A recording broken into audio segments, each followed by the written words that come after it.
Memorizing information has its place, but it's a very basic and limited thinking skill.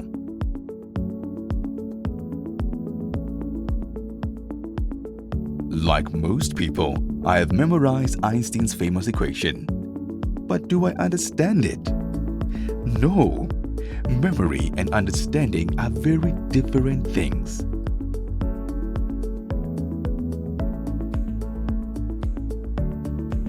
Memorizing is a useful skill, and we would be lost without it. We need to memorize dates, whether the date of South African independence or of your mother's birthday. Actors need to memorize lines. We need to memorize vocabulary when learning a language.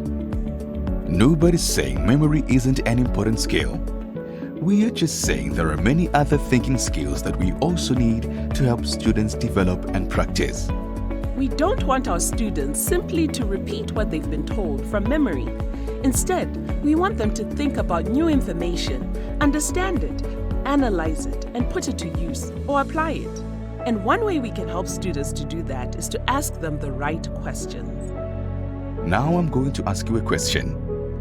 I want you to hit pause on this video and think for 2 minutes and maybe even write down a few ideas. Here goes. Why are questions important in the classroom? What do we want to achieve through our questioning?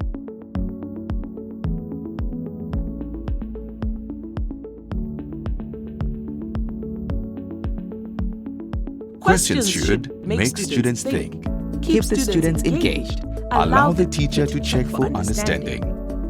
I'm going to bring in a few colleagues here to help me demonstrate another method of asking questions. I'm going to read out some statements. If you think a statement is true, please raise both hands in the air. If you think the statement is false, you should put your hands on your head. Don't worry, nobody can see you. And if they can, just tell them it's a new exercise workout. Here we go. Seatbelt on. And all you people sitting out there watching this video, I want you to do the same. And don't think I can't see you.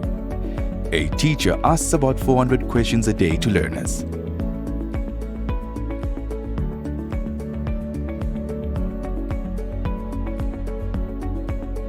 Most of the questions asked by teachers provoke deeper thinking with learners.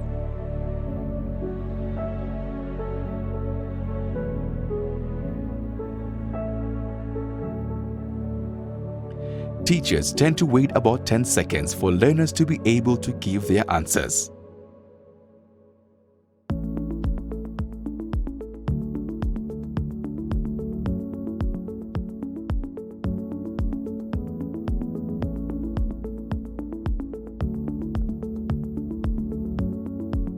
After getting an answer, it is important to be quiet for a few seconds.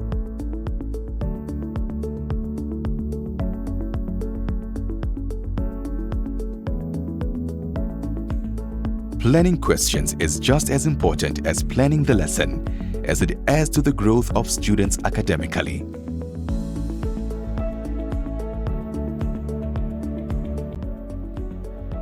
Okay, hands down everyone.